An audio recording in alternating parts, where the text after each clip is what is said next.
उम्मीदों की बांध अब टूटती जा रही है, लेकिन धैर्य, साहस और सरकार पर विश्वास करने की फिलहाल जरूरत है।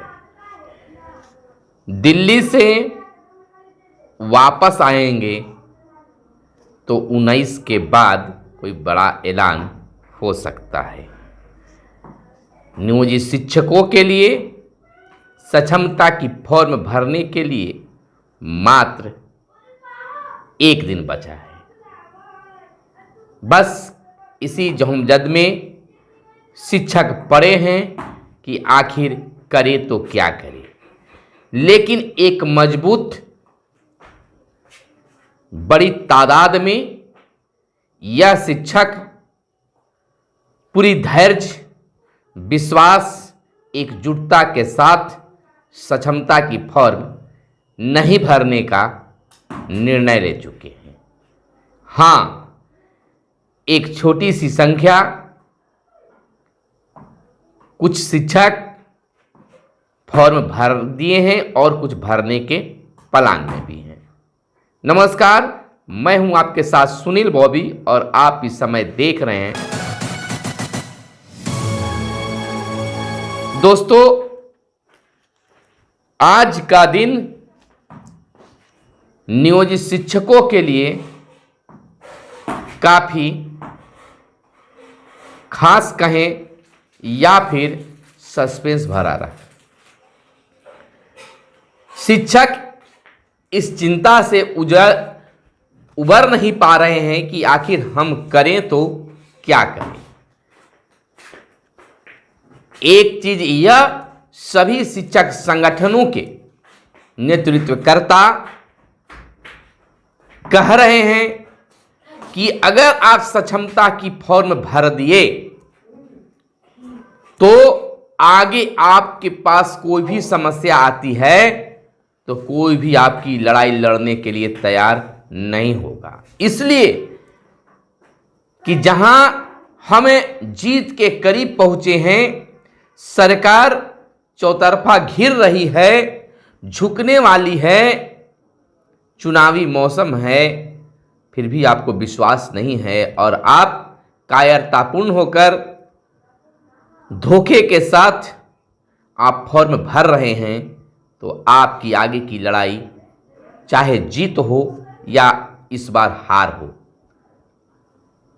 कोई आगे की लड़ाई, किसी तरह की लड़ाई शिक्षकों की लड़ने के लिए तैयार नहीं होगा। यह कन्फर्म सभी शिक्षक संगठन बता रहे हैं कि हारना तो नहीं है, जीतना ही है, लेकिन धैर्य की परीक्षा ली जा रही है, विश्वास देखा जा रहा है। अब इसमें कितना कुछ होता है यह देखना होगा, लेकिन यह कन्फर्म है कि जो शिक्षक अपनी इस लड़ाई में धोखेबाजी करेंगे तो आगे कोई भी शिक्षक संगठन आपकी लड़ाई लड़ने के लिए तैयार नहीं होगा। चाहे वह बंशीधर ब्रजवासी हो या आनंद कौशल हो या प्रदीप कुमार पप्पू हो, अमित विक्रम हो, केशव कुमार हो या जो भी हो, सभी जो हैं एक ही चीज कर रहे हैं कि जीत हमारे सामने है। किसी भी हालत में किसी शिक्षकों की नौकरी नहीं जाएगी, किसी शिक्षक शिक्षिका की तबादला नहीं होगा। बस विश्वास बनाए रखने की जरूरत है। उन्होंने यह भी स्पष्ट कर दिया है कि जो शिक्षक या शिक्षिका गलती कर चुके हैं, रजिस्ट्रेशन कर दिए हैं या फिर फॉर्म भर दिए हैं, सबमिट कर दिए हैं, पैसा पेमेंट कर दिए हैं, तो कागजात जमा ना करें। क्योंकि अगर इस तरह से अगर आप कर देते हैं तो निश्चित तौर पर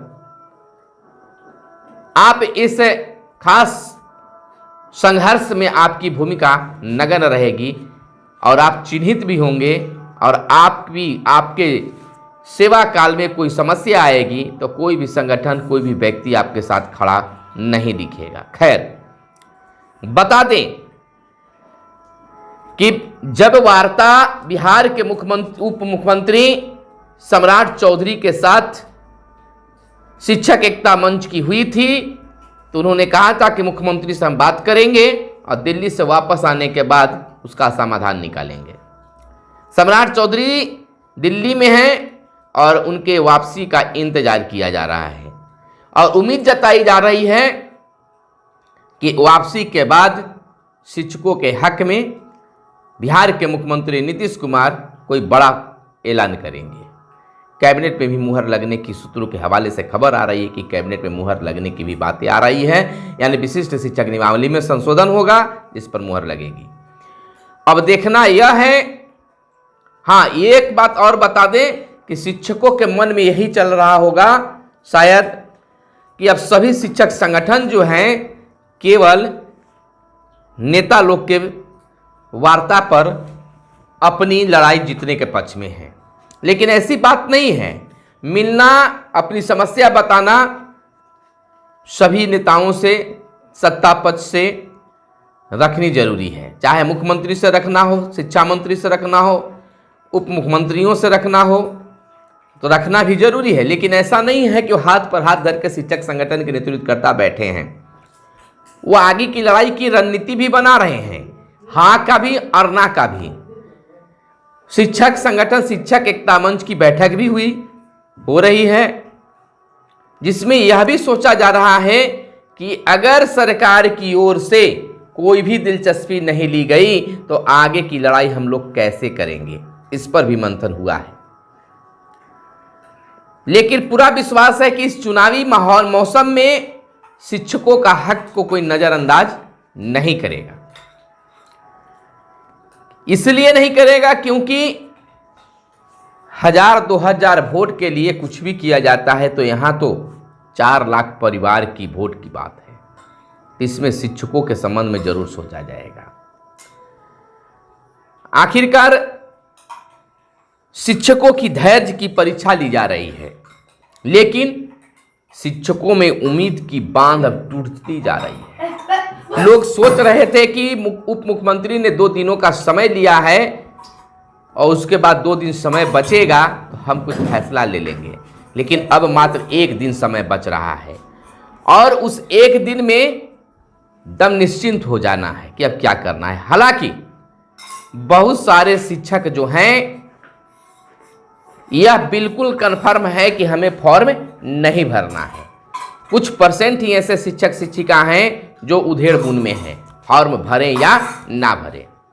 आनंद कौशल ने साफ शब्दों में कह दिया है कि एक चीज एकदम कन्फर्म करने की हमें फॉर्म नहीं भरना है। अगर आप फॉर्म भरते हैं तो निश्चित तौर पर आप 3 जिले का ऑप्शन देते हैं, तो 3 जिला आपके लिए आवंटित किया जा सकता है। खैर यह बात की बात है, विश्वास सत्ता पक्ष से, सरकार से करना होगा, सरकार पर विश्वास करना होगा और धैर्य की बांध टूटने नहीं देना है, क्योंकि धैर्य टूटेगा आपकी हार होगी। दिल्ली से वापसी के बाद 19 फरवरी के संभवतः कैबिनेट का विस्तार होना है और कैबिनेट विस्तार के बाद आपके लिए कोई बड़ा फैसला हो सकता है। आनंद कौशल ने इतना तक कह दिया है कि शिक्षा मंत्री हो या उप मुख्यमंत्री हो, उन्होंने साफ शब्द में कह दिया है कि शिक्षकों की नौकरी नहीं जाएगी, किसी शिक्षकों की कहीं तबादला नहीं होगा, लेकिन हमारी विशिष्ट शिक्षक नियमावली 2023 चाहे और जो भी कुछ हो वह लिखित रूप में पारित हुआ है, तो इसको उनको लिखित रूप में भी आना चाहिए, लेकिन अब तक ऐसा नहीं लगा है। कुल मिलाकर कहें तो संघर्ष तो जारी है, लेकिन अभी तक शून्यता ही हाथ लगी है, केवल आश्वासन मिला है। लेकिन समझ लीजिए कि अगर मौसम अगर शांत रहे तो तूफान आने की संभावना होती है, तो निश्चित तौर पर अगर सत्ता पक्ष बिल्कुल अगर शांत है तो कोई बड़ा ऐलान होने वाला है। हालांकि इसको लेकर चाहे नवल किशोर यादव हो या जदयू के नीरज कुमार हो, वो साफ शब्द में कह रहे हैं कि शिक्षकों की मांगे पूरी होगी। तो कहीं ना कहीं यह देखा जा रहा है कि अगर सत्ता पक्ष वाले चाहे जदयू वाले हों या भाजपा वाले हों, अगर कुछ बोल रहे हैं शिक्षकों के पक्ष में तो निश्चित तौर पर कुछ अच्छा होने वाला है। जैसा कि आप जानते हैं कि नियोजित शिक्षकों के हक और अधिकार की लड़ाई को लेकर सम्राट चौधरी और विजय सिन्हा भी जब विपक्ष में थे तो सड़क पर उतरे थे और भाजपा के एक कार्यकर्ता शहीद भी हुए थे। शायद उस समय सम्राट चौधरी समझ नहीं पा रहे होंगे कि इतनी जल्दी इतना कुछ बदल जाएगा और कुछ ही महीनों में वह विपक्ष से सत्ता में आ गए, और अगर सत्ता में आने के बाद अगर शिक्षकों के हक में फैसला नहीं आया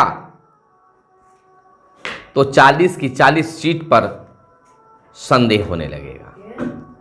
ऐसा इसलिए कह रहे हैं कि तुरंत की बात और तुरंत कैसे नेताजी बदल गए यह सबके दिमाग में आता है। यह केवल शिक्षकों के लिए नहीं, शिक्षक फिर घर घर जाकर इस बात को आम लोगों को बताएंगे और निश्चित है कि वह प्रभावित होगा।